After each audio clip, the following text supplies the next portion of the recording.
Good morning, everybody. Today we are going to start with incoming partners and retiring partners. We'll be covering this particular portion.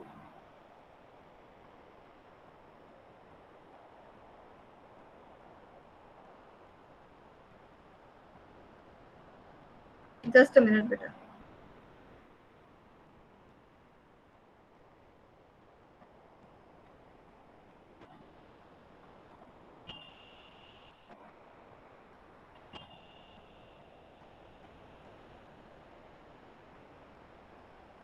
Good morning, everybody. Today we are starting with incoming and outgoing partners. Incoming partners means admission of a new partner, कि हम नए partner को admit कर रहे हैं into partnership firm.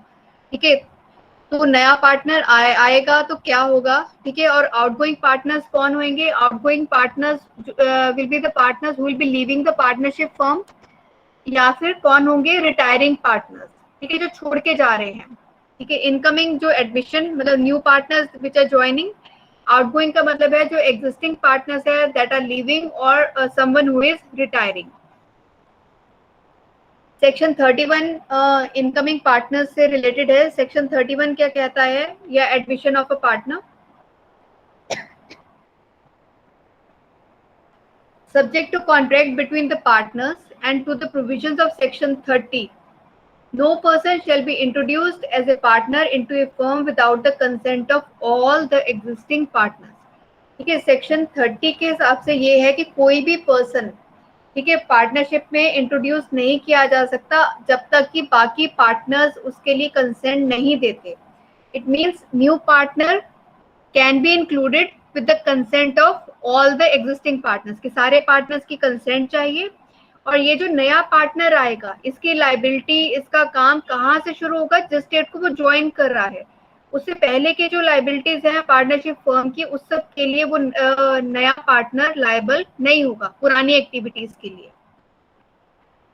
ठीक है, second point इसके अंदर है subject to the provisions of section 80, a person who is introduced as a partner into a firm does not thereby become liable for any act of the firm done before he became a partner.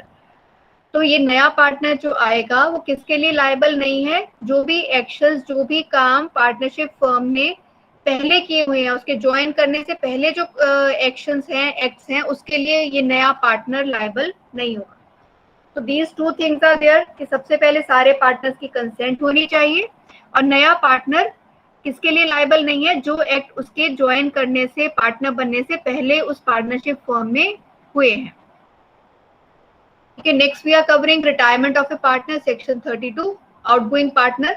ठीक है, अब partner ने अगर retire करना है मतलब with the consent of all others, ठीक है, ज्वाइन करना है तो भी सारों की कंसेंट चाहिए, रिटायरमेंट के लिए भी सारों की कंसेंट चाहिए. ठीक है, और कैसे वो रिटायर होगा, in accordance with express agreement by the partners. कोई एक्सप्रेस एग्रीमेंट है यानी कि ओरल या रिटन एग्रीमेंट है, उसके द्वारा वो रिटायर होगा. या कैसे रिटायर होगा, अगर वो पार्टनरशिप एट विल है. पार्टनरशिप एट विल का मतलब पार्टनरशिप जिसकी कोई ड्यूरेशन नहीं है और पार्टनर उसमें रिटायर होना चाहता है कुछ समय के बाद, तो उस केस में वो क्या देगा, नोटिस देगा बाकी सारे पार्टनर्स को कि वो रिटायर होना चाहता है. ठीक है, तो C point over here is where the partnership is at will by giving notice in writing to all the other partners of his intention to retire.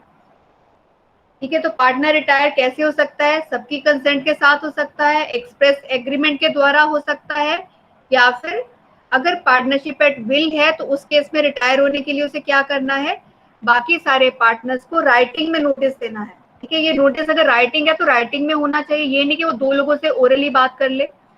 हाँ, उसे राइटिंग में ही नोटिस देना है और बाकी सारे पार्टनर्स को देना है कि वो रिटायर होना चाहता है. इसके बाद इसमें है liabilities of A retiring partner. ठीक है, लाइबिलिटीज क्या है रिटायरिंग पार्टनर की, before retirement and after retirement. ठीक है, बिफोर रिटायरमेंट उसकी क्या लाइबिलिटीज रहेंगी, आफ्टर रिटायरमेंट क्या रहेंगी. बिफोर आफ्टर रिटायरमेंट में ना एक चीज बहुत जरूरी है कि जो भी पार्टनर रिटायर हो रहा है उसको एक पब्लिक नोटिस जारी करना है। ठीक है, उसको एक पब्लिक नोटिस पक्का वो देना है जिसमें उसे बताना है कि मैं इस पार्टनरशिप फर्म से रिटायर हो गया हूँ।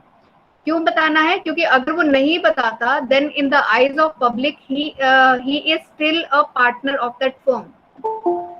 ठीक है, और उस केस में जो भी लाइबिलिटीज होंगी वो उसको कॉन्ट्रैक्ट करनी पड़ेगी और वो उन लाइबिलिटीज के लिए रिटायर होने के बावजूद भी थर्ड पार्टीज के लिए लायबल रहेगा। ठीक है, इसमें देखिए liabilities for acts done before retirement, retirement से पहले जो उसने काम किए हैं उसके लिए उसकी लाइबिलिटीज क्या रहेंगी? Section 32 subsection 2। ठीक है, retiring partner may be discharge from any liability to any third party, की लाइबिलिटी जो उसकी है थर्ड पार्टी की तरफ for acts of the firm, जो फर्म के एक्ट्स किए हैं उसने अपने रिटायरमेंट से पहले, तो उसमें वो क्या कर सकता है? By an agreement made by him with the third party and the partners of the reconstituted firm. ठीक है, ये जो रिटायरिंग पार्टनर है, जो भी इसकी लाइबिलिटीज है रिटायरमेंट से पहले, जो भी उसकी लाइबिलिटीज थी रिटायरमेंट से पहले टुवर्ड्स थर्ड पार्टीज, तो ये उनके साथ एक एग्रीमेंट कर सकता है उन थर्ड पार्टी के साथ। प्लस जो बचे हुए पार्टनर हैं उसके रिटायर होने के बाद जो लेफ्ट ओवर पार्टनर्स रह जाएंगे, तो वो पार्टनर्स वो रिकॉन्स्टिट्यूटेड फर्म के होंगे, फर्म को दोबारा से रिकॉन्स्टिट्यूशन हुआ तो थर्ड पार्टी का और बचे हुए पार्टनर्स आपस में एग्रीमेंट कर लेंगे कि हम इस रिटायरिंग पार्टनर को डिस्चार्ज कर रहे हैं, रिलीव कर रहे हैं। जब वो डिस्चार्ज और रिलीव कर देंगे तो वो रिटायरिंग पार्टनर उन लाइबिलिटीज के लिए थर्ड पार्टीज की तरफ लायबल नहीं होगा। ओके, और ये वाला जो एग्रीमेंट है it may be implied by a course of dealing between such third party and the reconstituted firm after he had knowledge of the retirement. ठीक है, ये जो एग्रीमेंट है इसको इम्प्लाई भी, इसको अंडरस्टैंड भी कर सकते हैं from the behaviour of parties, जहाँ पे थर्ड पार्टी जो है रिकॉन्स्टिट्यूटेड फर्म के साथ एग्रीमेंट कर लेगी जब उसे पता चलेगा कि जो एक पर्टिकुलर पार्टनर जिसके साथ लाइबिलिटीज वो क्रिएट हुई थी वो रिटायर हो गया फर्म का, तो थर्ड पार्टी के जब नॉलेज में आएगा तो वो रिकॉन्स्टिट्यूटेड फर्म के साथ वो एग्रीमेंट करेगी और उसके बाद जो वो रिटायरिंग पार्टनर है वो अपनी लाइबिलिटी से मुक्त हो जाएगा। ठीक है, liabilities for acts done after retirement, liability जो एक्ट रिटायरमेंट के बाद हो रहे हैं इसमें पब्लिक नोटिस की जरूरत है। ठीक है, until any public notification is made in the promulgation of such retirement। ठीक है, अगर जब तक कि पब्लिक नोटिस ऐसे रिटायरमेंट का नहीं दिया जाता तब तक वो थर्ड पार्टीज के लिए लायबल ही रहेगा। The retired partner along with other partners of the firm continue to be liable to the third parties for any act done by them which would have been considered an act of the done if had been done prior to the retirement। ठीक है, अगर public notice देने में, notification देने में चूक हो जाती है तो उसका क्या असर होगा? तो उस केस में ये समझा जाएगा जो रिटायरिंग पार्टनर है और बाकी के पार्टनर्स, यानी कि जैसे कि जो पार्टनर रिटायर हुआ है वो रिटायर हुआ ही नहीं है। ठीक है, इस तरह से समझा जाएगा और वो बाकी पार्टनर्स के साथ मिलकर लायबल रहेगा टुवर्ड्स थर्ड पार्टीज। तो इसलिए जब वो रिटायर हो रहा है तो एक पब्लिक नोटिफिकेशन देना मस्ट है ताकि वो आगे की लाइबिलिटीज के लिए थर्ड पार्टीज की तरफ लायबल ना रहे। Clear about this particular point? और ये जो पब्लिक नोटिफिकेशन देना है ये रिटायर्ड पार्टनर खुद से दे सकता है या जो बचे हुए पार्टनर हैं उस पार्टनरशिप फर्म के, जो लेफ्ट ओवर पार्टनर्स है उसको हम कहेंगे रिकॉन्स्टिट्यूटेड फर्म, और any partner of the reconstituted firm as per section 32 subsection 4 ये एक पब्लिक नोटिफिकेशन जारी कर सकते हैं कि ये पर्टिकुलर पार्टनर जो है अब रिटायर हो चुका है। आवाज आ रही है सबको? आवाज आ रही है बेटा? Yes ma'am. ओके, ठीक है। राइट्स क्या है रिटायरिंग पार्टनर के? दो तरह के राइट्स हैं। ठीक है, एक पार्टनर अगर रिटायर हो रहा है तो वो एक कॉम्पिटिटिव बिजनेस शुरू कर सकता है।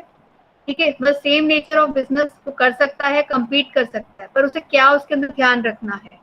ठीक है, as per section 36 rights of outgoing partner to carry on competing business.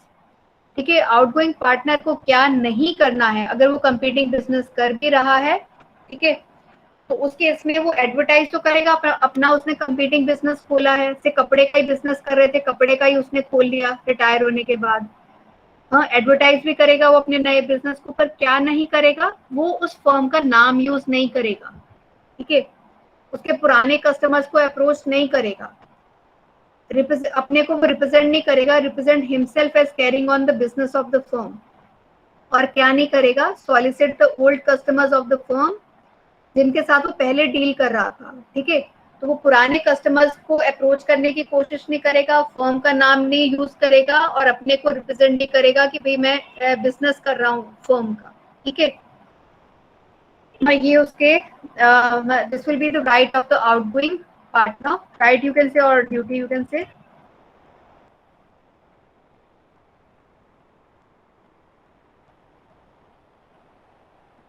कुछ एरर हुआ है,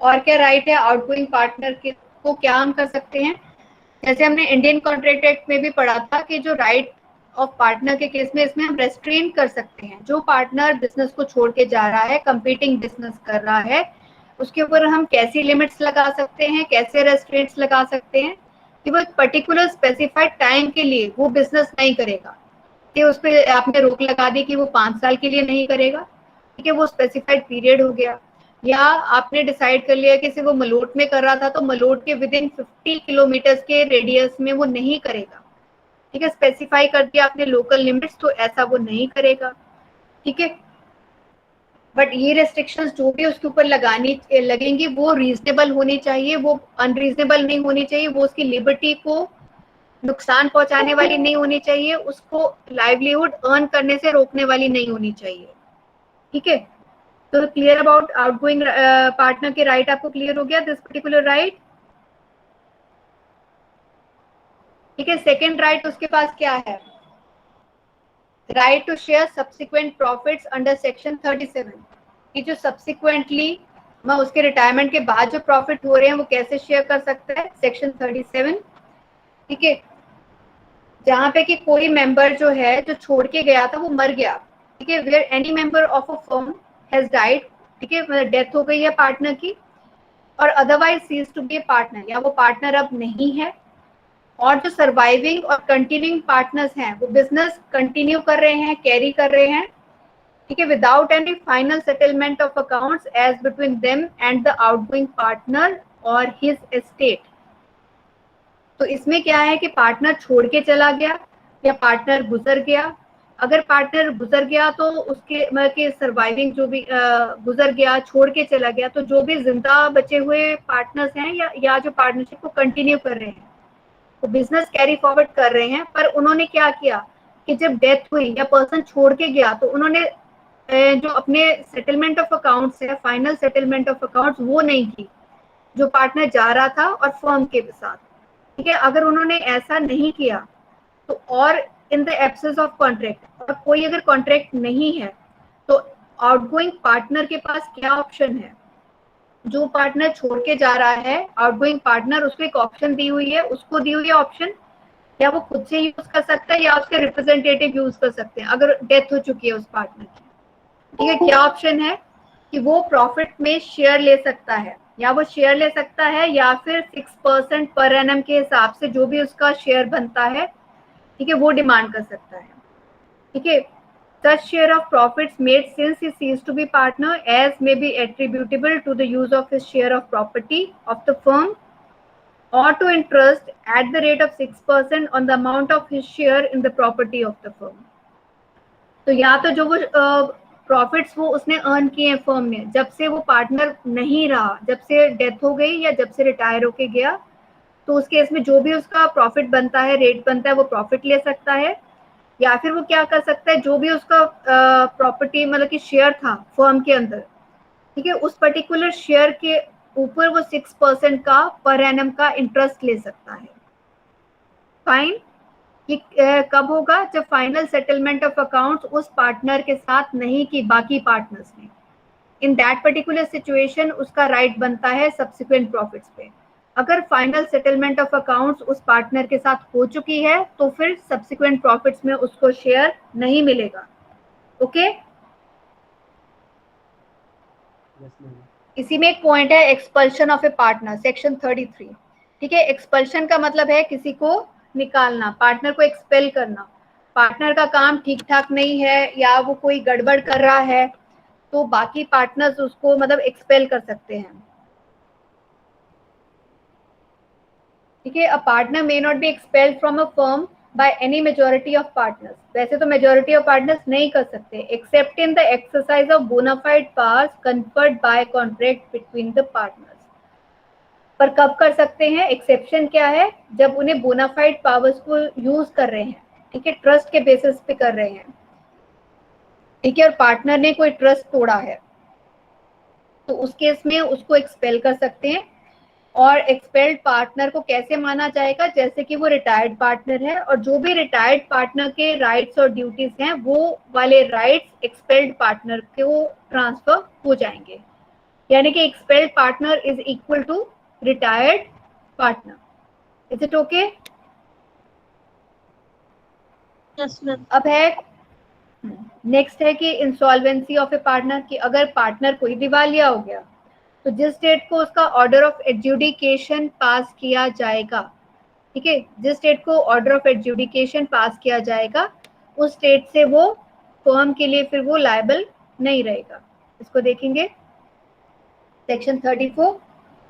ठीक है, where a partner of in a firm is adjudicated as insolvent, उसे इंसॉल्वेंट डिक्लेयर कर दिया तो वो क्या होगा, he ceases to be a partner on the date on which the order of adjudication is made. जिस डेट को वो एडजुडिकेशन का ऑर्डर पास किया गया है उस डेट से वो पार्टनर नहीं रहेगा, whether or not the firm is thereby dissolve. चाहे फर्म उधर मतलब कि कंटिन्यू कर रही है या डिसॉल्व हो रही है, बट वो पर्टिकुलर जो इंसॉल्वेंट पार्टनर है he no more be the partner of the partnership firm. ठीक है, अगर सपोज फर्म डिसॉल्व नहीं हो रही है, ठीक है, by the adjudication of a partner as an insolvent, तो उस केस में क्या होगा, फर्म डिसॉल्व नहीं हो रही, estate of a partner so adjudicated is not liable for any act of the firm। जो उसकी एस्टेट है, प्रॉपर्टी है, जो पार्टनर इंसॉल्वेंट हो गया, दिवालिया हो गया, वो अब कहो कि एक तरह से वो फर्म की प्रॉपर्टी नहीं रहे, फर्म के प्रॉपर्टी नहीं रहेगी फर्म, और उस केस में लायबल नहीं रहेगी उसकी property for the liabilities which he was supposed to pay to the firm. We can read it from here, where under a contract between the partners the firm is not dissolved by adjudication of a partner as an insolvent। कि firm dissolve नहीं हो रही है, the estate of a partner so adjudicated, जो insolvent हो गया उसकी estate जो है, it will not be liable for any act of the firm and the firm is not liable for any act of the insolvent। तो जो उसकी estate है इंसॉल्वेंट पार्टनर की वो फर्म के लिए लायबल नहीं होगी, और फर्म जो है उस इंसॉल्वेंट पार्टनर के एक्शंस के लिए अब लायबल नहीं रहेगी, जो भी एक्शंस उसने अपनी डेट ऑफ एडजुडिकेशन के बाद से किए हैं। ओके, ठीक है,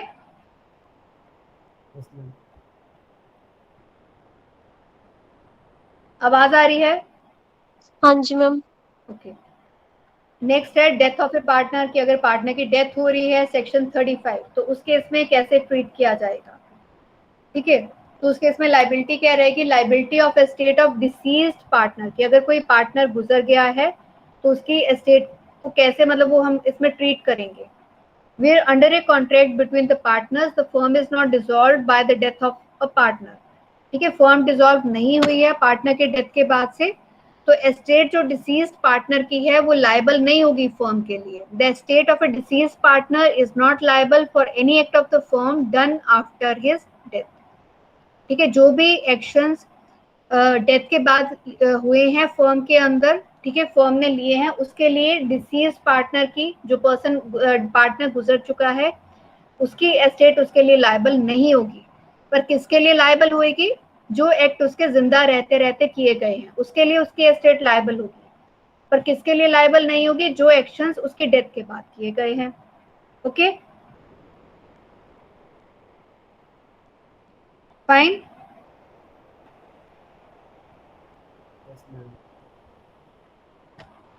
anything you want to ask?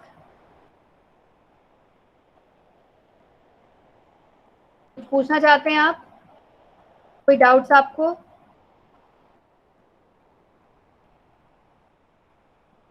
No ma'am. Okay, अब है rights and duties of partners after a change in firm. कि राइट्स और ड्यूटीज पार्टनर्स के क्या रहेंगे जब पार्टनरशिप फर्म में चेंज हो जाएगा। ठीक है, उसमें चेंज किस तरह का हो सकता है कि उनके कॉन्स्टिट्यूशन में बदलाव हो सकता है। अब एक पार्टनर चला गया, दूसरा पार्टनर आ गया, ठीक है, ये पार्टनर की डेथ हो गई या इंस्टॉलमेंट हो गया, ठीक है, तो उनका कॉन्स्टिट्यूशन बदल जाएगा। Firm continuing business after the expiry of its term.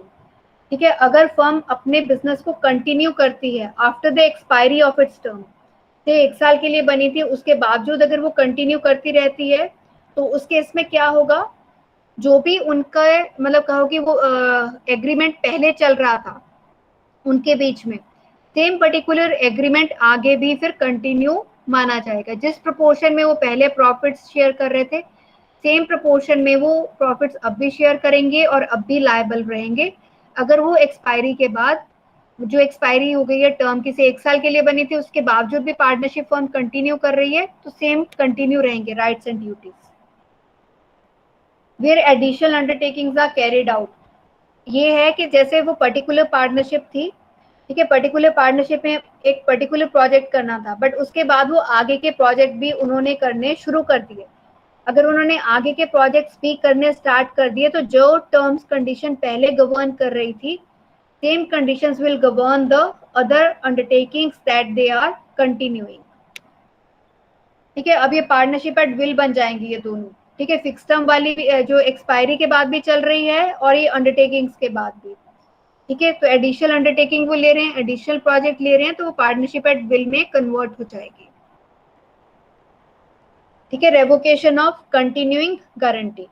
ठीक है, अगर एक पर्टिकुलर प्रोजेक्ट के लिए गारंटी दी गई थी, ठीक है, और उसके बावजूद भी मतलब कहो कि वो फर्म आगे एडिशनल अंडरटेकिंग या कुछ भी आगे काम कर रही है, तो उस केस में जो कंटिन्यूइंग गारंटी उन्हें पहले मिली हुई थी, ये गारंटी रिवोक कर ली जाएगी फ्यूचर ट्रांजैक्शंस के लिए। ठीक है, जो भी फ्यूचर ट्रांजैक्शंस हैं उसके लिए कंटिन्यूइंग गारंटी को रिवोक कर लिया जाएगा as per section 38। Is it okay?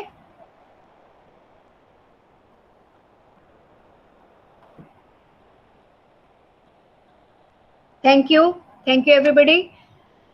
In case you have got certain doubts, we can discuss this after the class or in the next class.